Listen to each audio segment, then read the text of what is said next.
Hi hello అందరికి నమస్తే. నేను మీ రవీందర్. తెలంగాణ రాష్ట్రంలో ఇప్పుడు కాంగ్రెస్ పార్టీ 6 గ్యారెంటీలకు సంబంధించి మరి ప్రజాపాలన దరఖాస్తులు తీసుకుంటున్న సంగతి అందరికీ తెలిసిందే.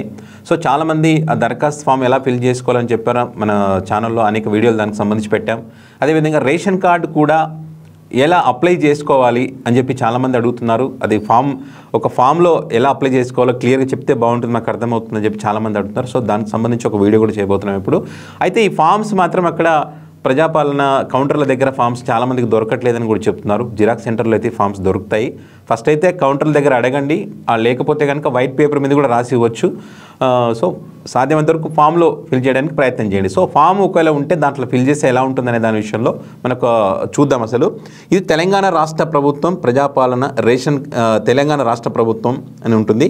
ప్రజాపాలన రేషన్ కార్డు దరఖాస్తు కొరకు ఫామ్ అని దానికి సంబంధించిన ఫామ్ ఇది. అయితే దరఖాస్తుదారుని వివరాలను ఉంటాయి.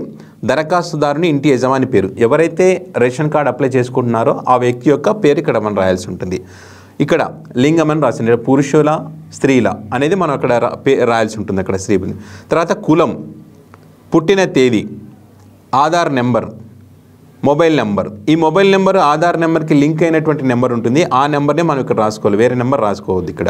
తర్వాత వృత్తి, మనం చేసినటువంటి వృత్తిని ఇక్కడ మనం రాసుకోవాలి. ఇక 8వ కుటుంబ సభ్యుల వివరాలని ఇక్కడ రాసి ఉంది కదా. ఇక్కడ క్రమ సంఖ్య ఉంటుంది, తర్వాత పేరు ఉంటుంది, దరఖాస్తుతో ఉన్నటువంటి సంబంధం ఏంటి అంటే ఇక్కడ ఎవరి పేరు అయితే రాస్తామో వారితో ఉన్నటువంటి వీరికి ఉన్నటువంటి సంబంధం, ఇక్కడ పురుషుల స్త్రీల అనేది, పుట్టిన తేదీ, ఆధార్ నెంబర్. సో ఇక్కడ మనం ఒక పేరు రాస్తాం అనుకోండి. ఇక్కడ ఒక పేరు ఇక్కడ రాసిన తర్వాత కుటుంబ సభ్యుల వివరాలు ఇక్కడ రాస్తాం. ఇక్కడ ఒక పేరు రాస్తే ఈ పర్సన్ ఇక్కడ రాసినటువంటి వ్యక్తికి ఏమవుతారు అనేటువంటిది ఇక్కడ మనం రాయాల్సి ఉంటుంది. ఇక్కడ స్త్రీల పురుషులను రాసుకోవాలి, పుట్టిన తేదీ, ఆధార్ నెంబర్. ఇట్లా కుటుంబంలో ఎవరెవరు ఎంతమంది ఉంటారో వారందరి పేర్లు కూడా ఇక్కడ రాసుకోవాల్సి ఉంటుంది. సో దాంతోపాటు ఇక్కడ దరఖాస్తులు ఎవరైతే చేస్తుంటారో దరఖాస్తు వాళ్ళ యొక్క పాస్పోర్ట్ ఇక్కడ అతికించాల్సి ఉంటుంది. ఇక దరఖాస్తు సంఖ్య అనేది వాళ్ళు రాసుకుంటారు అక్కడ. సో దాని తర్వాత చిరునామా, ఇంటి నెంబర్, మీరు ఉంటున్నటువంటి ఇంటి నెంబర్ రాయాల్సి ఉంటుంది, వార్డు నెంబరు, అదేవిధంగా మున్సిపాలిటీ, మండలము, జిల్లా. సో ఇది ఈ ఫామ్కి సంబంధించి రేషన్ కార్డుకి సంబంధించినటువంటి ఫామ్ ఫిల్ చేసే విధానం అనమాట.